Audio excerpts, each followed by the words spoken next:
Alright, dito naman tayo sa dakong konstruksyon, yung inyong pakikipagtulungan sa tanggapan ni Secretary Mark Villar ng DPWH, itong mga tent cities na ginagawa po natin. I believe you have a presentation for the public, Chairman Vitz. Opo, Secretary Martin, maraming salamat po. Unang-una po siguro, nasabi na po ni Secretary Villar, no, itong gagawin nating napakalaking proyekto sa pagtatayo ng mga napakaraming quarantine facilities. Pero siguro dapat po maintindihan din ng ating mga kababayan bakit natin ginagawa ito. Unang-una po, ginagawa po natin to para mapigilan ang pagkalat ng coronavirus sa ating mga komunidad. Sa tulong po ng DOH at sa tulong po ng ating mga local government units, dadalhin po natin ang mga iba't ibang may sakit sa mga quarantine facilities na ito para po hindi na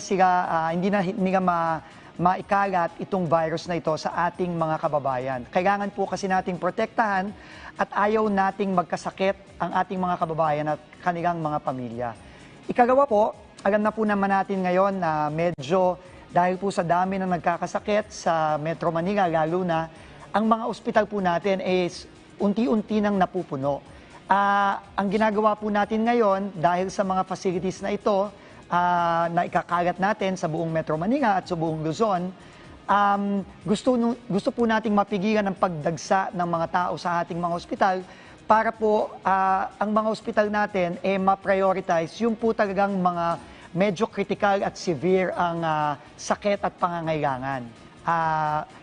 At huling-huli po, no, kailangan din po nating gumawa ng mga facilities na hindi lamang mabuti para sa ating mga may sakit, pero mapoprotektahan din po ang ating mga frontliners, ang ating mga doktor, ang ating mga nurse, para po sila naman ay maprotektahan natin at siguraduhin hindi sila mai-infect nitong virus na ito. So, yun po ang importante, no? At Martin, makikita natin, no, ng ating mga kababayan na ginagawa na to sa ibang bansa. No? Hindi lang po tayo ang gumagawa nito. No? Kung makikita natin sa Amerika, sa New York, meron po ata tayong mga picture dyan na pinapakita yung mga ginagawa sa ibang bansa. Sa New York, ginagawa po nila ito. Sa South Korea, ginagawa nila ito. Sa Spain, sa Europa, pati na rin sa China. No? Nakita natin itong unang ginawa sa Wuhan, na gumagawa sila ng mga malalaking mga facility, kaya ng daan-daang mga tao. Ito po sa Central Park sa New York, no? Ginagawa nila ngayon yan. Ito sa Indonesia, nagsisimula na rin silang gumawa. At ang dahilan nito, lahat po tayo sa buong mundo, talagang kailangan magtulong-tulong para labanan itong virus na ito. At ito ang ginagawa na ng ibang mga bansa at gagawin na rin po natin ngayon dito sa Pilipinas. So, ang unang-una pong gagawin natin ay itong mga sinabi ni Secretary Villar. Kaya meron po kaming pinrepare na mapa, kung mapapakita po natin sa screen. No? Meron po tayong 12 facilities para sa NCR. No? Kasama na dito ang World Trade Center, ang PICC, ang Rizal Memorial at iba pa. No? Ngayon po, nagpapasalamat po tayo sa INC, sa Kapatiran, dahil pumayag na po sila at in-offer po nilang gamitin ang Philippine Arena. Ito po ay yung napakalaking complex po sa Bukawi, Bulacan, para mag-serve din po sa Bulacan at sa Region 3. At dagdag pa dito, gumagawa din po tayo ng facilities sa Clark. May 3 po tayong facilities doon. Unang-una yung Athletes Village na 525 rooms na ginagamit na ng ating mga repatriates. At ngayon po gagamitin na rin ng mga residentes sa Tarlac at sa Pampanga. Ginagawa po din natin yung Convention Center na ginamit noong ASEAN. Halos mga mahigit 200 beds po ang pwede natin i-provide doon. At magtatayo din po tayo ng COVID hospital. Gagamitin natin ang iba't ibang mga buildings sa New Clark City na humigit kumulang 1,000 mga pasyente ang pwede nating i-house doon. So, update lang ng konti, Sec Martin. Makikita po natin ngayon sa Rizal Memorial, tuloy-tuloy po ang trabaho doon at siguro by Sunday, tapos na po fully ang ating Rizal Memorial Ninoy Aquino Stadium Complex. No? Ginagawa din po ang PICC, ginagawa din po ang World Trade Center, ginagawa din po ngayon po ginagawa na ng DPWH at ng DMCI ang Quezon Institute. Ang FTI sa Taguig, gagawin din po natin yan para naman po sa ating mga kababayan sa Taguig, sa Pateros, sa Muntinlupa. Gagawin po natin yan. Ito po, example po to ng mga dinesign ni Architect Dan Lichauco. No? Ito po ay sa PICC. Si Architect Dan po ay ang architect ng UPPGH. Siya din po ang architect ng Medical City at ng Asian Hospital sa Alabang. World Trade Center, gagawin din po natin yan. Quezon Institute, gagawin din po natin ang PhilSports Arena, ang FTI sa Taguig. Gagawin din po natin ang PhilSports Arena, ang Ultra sa Pasig. Ang Philinvest Tent sa Alabang, ang Duty Free Philippines sa Parañaque, gagawin din po yan, Philinvest Tent sa Alabang. Gagawin din po natin ang Amoranto Stadium sa Quezon City.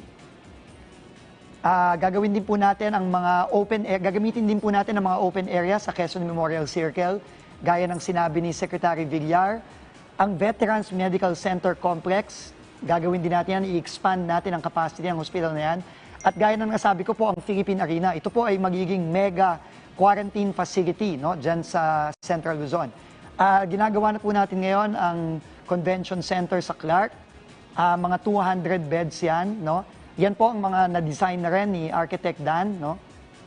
Kaya makikita niyo po, napaka-komportable po ng ating mga kababayan na maha-house dyan sa mga facilities na yan. Siyempre po ang New Clark City Athletes Village na ginagamit na po natin ngayon. At ito po yung sinasabi kong COVID hospital na i-convert natin temporarily yung 2 building sa government center sa New Clark City. Ito po, no, yung mga gagawin natin. 12 po yan in total para sa NCR at meron din po sa Central Luzon. Ito po, siguro pa ipapasa ko sandali kay Architect Lichauco para ipaliwanag po niya itong mga designs na ito, no, kung mapapakita po siguro natin ang isang design. No? At ipapaliwanag po niya sa ating mga kababayan kung bakit ganito ang disenyo at paano ito makakatulong sa mga kababayan natin tsaka sa ating mga health workers. Architect?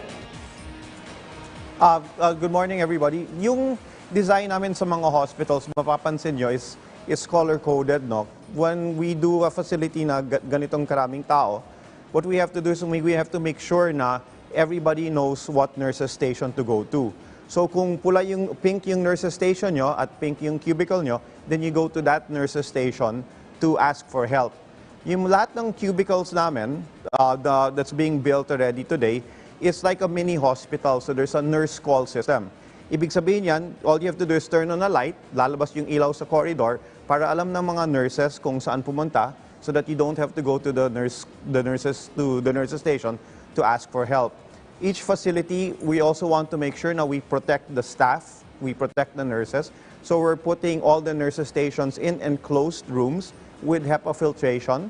And then before you enter any of the bed wards, you pass through an airlock. So we're following all the protocols na kailangan. So yung donning, when you put on the clothes, is in a clean area. When you get off, before you take off your clothes, you're sprayed, you're misted with a disinfectant. Then you take off your clothes and then you move into a cleaner zone. So the hospital itself or these facilities are designed to make sure the patients are comfortable. We made sure that there are outlets in every cubicle so that they can plug in their devices.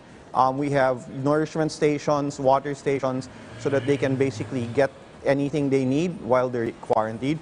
We have adequate toilets and showers in each facility. And everything we do, we're making sure na hindi ho magkakahawaan yung mga tao, and we're protecting the nurses and the staff as they move in and out of the facility. Ultimong basura will be collected.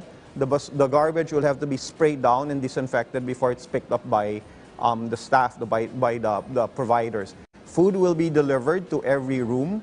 What we're trying to do is minimize the movement of the people so that they can stay in their cubicle comfortable while they finish their quarantine or while they're being cured from their sicknesses. Just to clarify, the facilities are being used for COVID-positive patients with mild to moderate symptoms.